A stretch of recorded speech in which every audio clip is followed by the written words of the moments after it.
Bonjour, une petite vidéo sur la notion de suite qui s'adresse à des élèves de première. Il faudra conjecturer une formule explicite. Dans un premier temps ici, donc, il faut compléter les suites logiques, c'est-à-dire qu'en fait, on va imaginer que ces suites sont construites de manière logique, ce qui permettra donc de déterminer le terme de rang 4, le terme U4, et ensuite, on pourra donc conjecturer une formule explicite pour chacune de ces suites. Alors tout cela va se faire en observant donc la valeur des premiers termes, donc c'est simplement de l'observation, un petit peu d'intuition, et après, essayer de valider donc votre formule explicite. Je vous conseille donc d'appuyer sur pause, de prendre le temps de bien réfléchir donc à la difficulté peut-être de cet exercice, qui consiste tout simplement à imaginer de manière un petit peu intuitive ce qui se passe pour chacune de ces suites. Donc ça demande forcément un petit travail de recherche, et ce travail de recherche est important afin de bien comprendre après que finalement, avec un peu de méthode, on est capable de déterminer une formule explicite, ou du moins de conjecturer une formule explicite pour chacune de ces suites. On va passer à la correction de cet exercice. Donc petit a, on nous dit que U0 est égal à 0, U1 est égal à 1, U2 est égal à 4 et U3 est égal à 9. Et donc on doit déterminer une valeur de U4 qui serait assez logique. Autrement dit, qui permet d'avoir une construction d'une suite ici logique. Et donc ici, il faut simplement observer que tout simplement c'est une histoire de carré. En effet ici, on a 2 au carré qui donne bien 4. Suivi ensuite de 3 au carré qui donne bien 9, et même pour les premiers termes, 1 au carré, 0 au carré, ok. Donc U4, on va l'obtenir en faisant donc 4 au carré, et donc U4, de manière logique, ça devrait être égal à 16. Et donc maintenant, il faut conjecturer une formule explicite. Si cette suite est construite de manière logique, il semblerait que pour tout entier naturel n, U indice n, regardez un petit peu comment on a obtenu donc les valeurs, tout simplement en prenant donc le rang du terme et en l'élevant au carré. Donc le terme de rang n, on peut obtenir à l'aide de la formule n au carré. Et donc encore une fois, par exemple si n vaut 4, et c'est bien 4 au carré qui va donner ensuite 16. Donc c'est ce qu'on entend ici par formule explicite. Cette formule-là permettrait alors de calculer n'importe quel terme de la suite, sauf que rien ne nous dit finalement que cette suite est construite de manière logique. Peut-être que les termes après ne sont pas à 5 au carré, autrement dit 25, 6 au carré, etc. Donc ici, on part du principe qu'elle est construite de manière logique, c'est pour cela qu'on peut conjecturer donc une formule explicite. Et donc pour le petit b, maintenant, U0 est égal à 1, U1 est égal à racine carrée de 2, U2 est égal à racine carrée de 3, et U3, bizarrement, ça ne s'écrit plus comme racine carrée d'un nombre, mais U3 est égal à 2. Bon, c'est dommage, parce qu'en fait ici, si on regarde bien, U0 est égal à racine carrée de 1. Puis on a U1 est égal à racine carrée de 2. U2 est égal à racine carrée de 3. Donc U3, U3, ça marche encore, puisqu'en fait U3 n'est rien d'autre que racine carrée de 4, sauf que racine carrée de 4, c'est le nombre 2. Alors est-ce que U4, c'est si compliqué que ça à obtenir? Non, de manière assez logique, ça devrait être égal donc à racine carrée de 5. Je répète ici, donc, les termes s'écrivent avec des racines carrées de 1, racine carrée de 2, racine carrée de 3, racine carrée de 4 qui donne 2 peut-être, mais ça reste racine carrée de 4, racine carrée de 5, etc. Et donc il semble que pour tout entier naturel n, donc le terme de rang n s'écrive racine carrée de quelque chose. Mais attention, ici, lorsqu'on avait racine carrée de 2, ce n'était pas racine carrée du rang 1 du terme U1. Ainsi de suite. Il y a un petit décalage. Et ce petit décalage-là, il faut bien l'avoir en tête, car la formule, ce n'est pas racine carrée de n, mais racine carrée de n plus 1. Je vérifie. Lorsque n vaut 0, donc U0, est égal à racine carrée de 0 plus 1, qui donne racine carrée de 1, ça tombe bien. U1, quand on remplace n par 1, ça donne bien racine carrée de 1 plus 1, qui donne racine carrée de 2, etc. Donc vous voyez bien qu'ici, il y avait une petite difficulté qui consistait tout simplement à bien comprendre que ce n'est pas racine carrée de n la formule, mais bien racine carrée de n plus 1, autrement dit, il y a un petit décalage.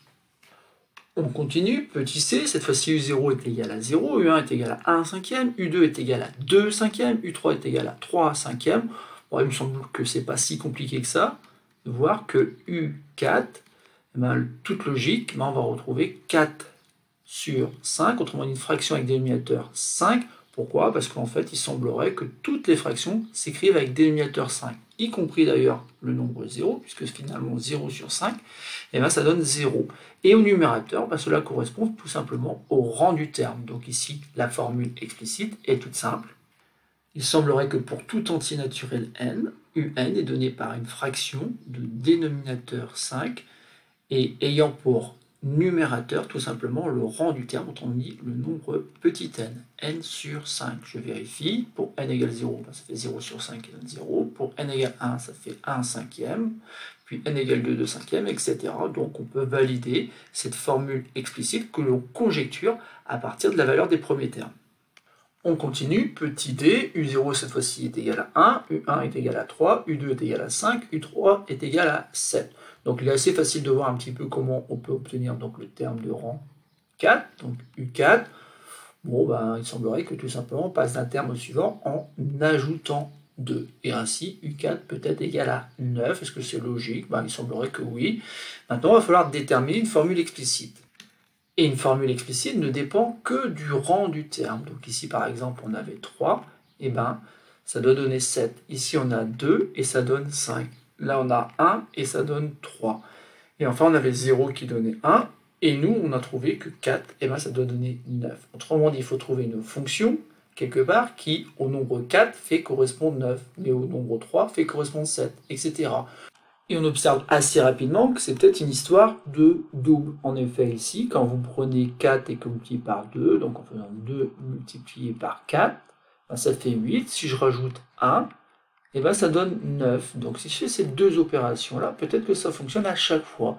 Je vais vérifier. Pour 3 qui donne 7, ben si je prends 2 multiplié par 3, je prends le double de 3, ça fait 6. Et si je rajoute 1, et ben ça donne bien 7.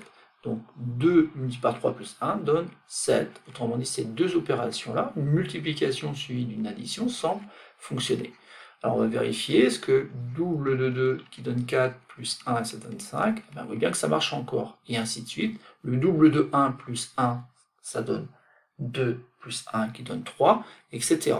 Donc ici on peut écrire que si cette suite est construite de manière logique, il semblerait que le terme de rang n, on l'obtienne tout simplement en prenant le rang n, qu'on multiplie tout simplement par 2, et on ajoute 1 au résultat. Autrement dit, ici, un est égal à 2 multiplié par n plus 1, qu'on peut d'ailleurs réécrire plus simplement.